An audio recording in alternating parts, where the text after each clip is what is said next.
They're back! Breaking news! The day before the Warriors do their media day, we get the signings we've been waiting for. However, it's not Jonathan Kuminga getting signed. He's still waiting for that qualifying offer, trade, or the big offer. What's he going to do? We'll know in 3 days. I'll break it down. But what did the Warriors do? And yes, I am back as well.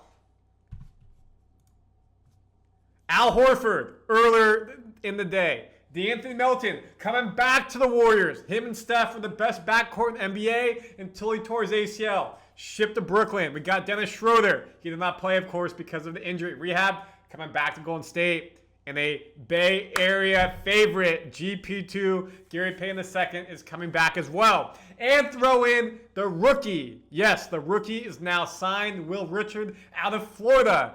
4-year deal, 2 years guaranteed. Now, folks, we're going to break this all down on this episode of Warriors Digest. Please like and subscribe so you don't miss anything in Warriors land. Myself, Randy Silver, the OG of the channel. Houston has come in and done an amazing job on the channel. Shout him out for helping out. Why have I been gone? You see behind me, Nebraska. I am living in Lincoln, Nebraska now. I am a sports reporter for the Cornhuskers. I work for NTV. Go to Randy Silver TV right there. You can see all my stuff. Not what this channel is about, but covering Husker football, Husker volleyball, the other sports in Lincoln. You know, just very busy. And needed to make sure when I put out a video, put my time to this because I'm busy over there. It's worth it. And this video is worth it because, folks, finally we're filling out the roster. And the last player we're waiting for is JK. So let's show you this. This is where the Golden State salary is before the signings. This is where the players are at. Who's signed? Again, who did we just sign, folks? We signed Horford, number 10. GP2, number 11. Then you signed Melton, number 12.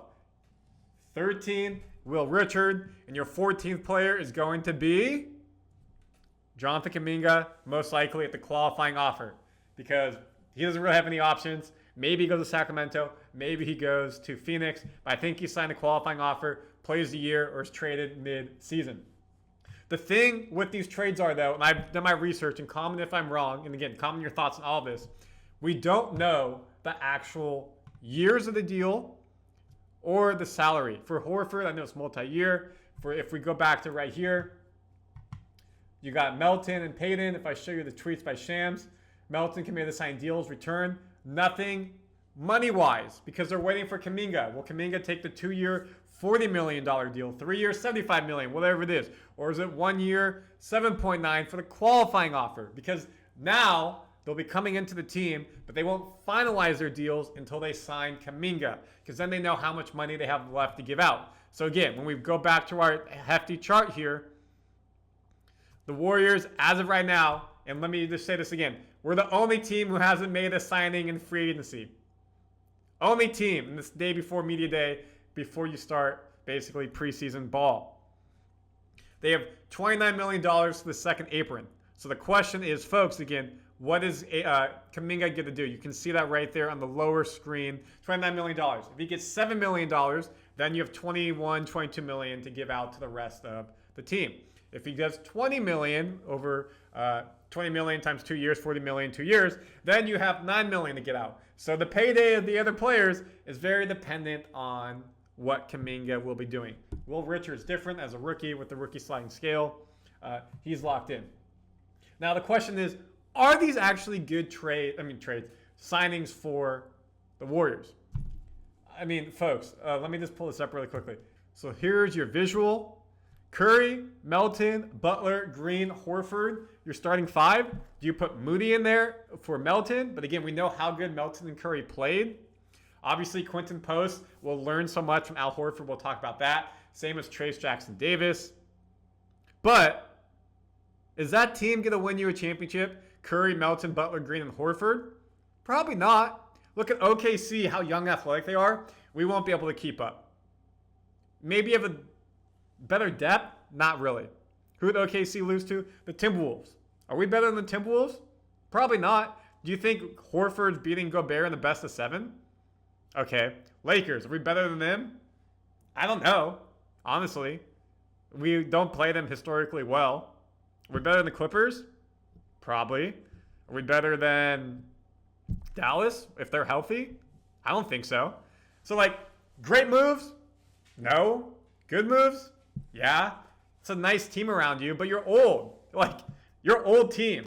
And you expect them in May and June to be able to go 100% and win it all. We see what happens to Curry as the season goes on. Neck and neck injuries, having to carry the load. Melton is coming off an ACL injury, folks. Can he play a full blast? Butler, we see them have diminishing returns as of late. Did look more rejuvenated. Of course, the Warriors went on the hot streak once he got traded. But what can he do with a full season with the Warriors? Draymond Green, all defensive player last year, almost defensive player of the year. But what can he continue to do? Offensively, he had a pretty good year. And Horford, like, he's at year 18, 19 NBA, around 40. Is he really going to be successful for you? Now, the one thing he will do, which is good, and I saw this in the Warriors article, is he will help Quinten Post and Trayce Jackson-Davis shoot more threes. Remember we talked about 2 years ago that TJD talked about in the offseason, same as Looney, talked about in the offseason, they want to take more threes and they were going to do it? Didn't happen.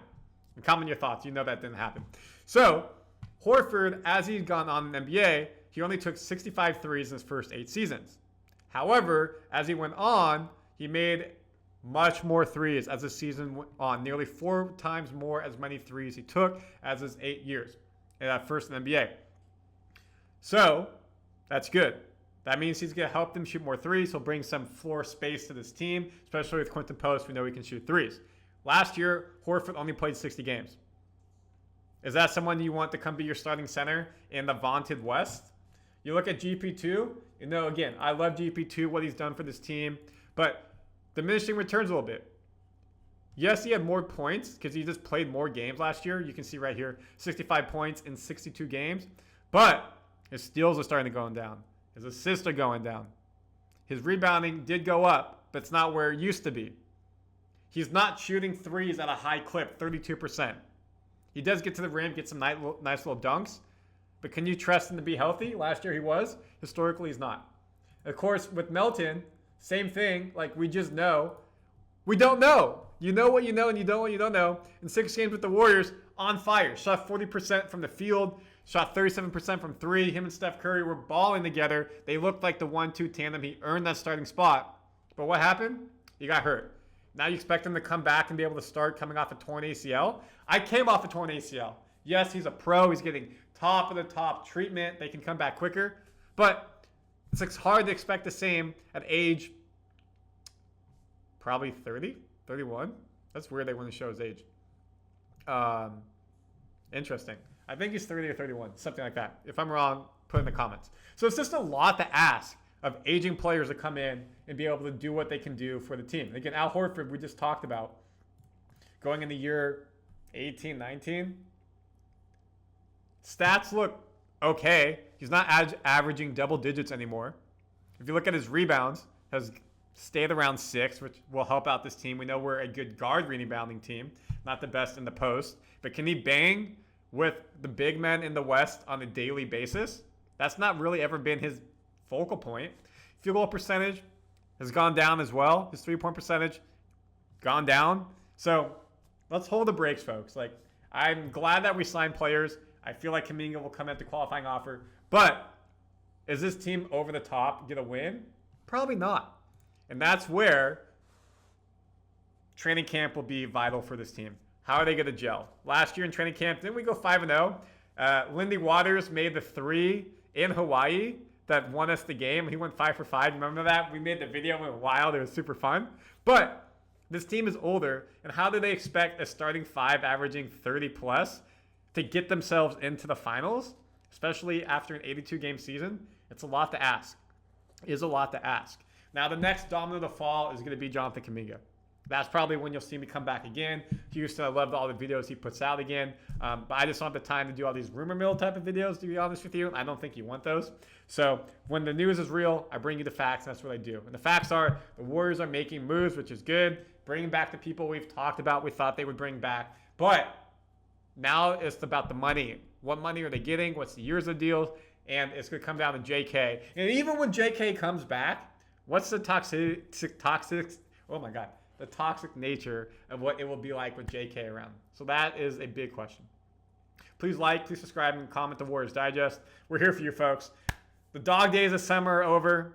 It's been a long summer for Warriors fans. A lot of hoopla about nothing. But folks, media day starts Monday, and then you have 2 days till the qualifying offer when it has to be signed by JK. And so we're going to have stuff for you coming very, very quickly.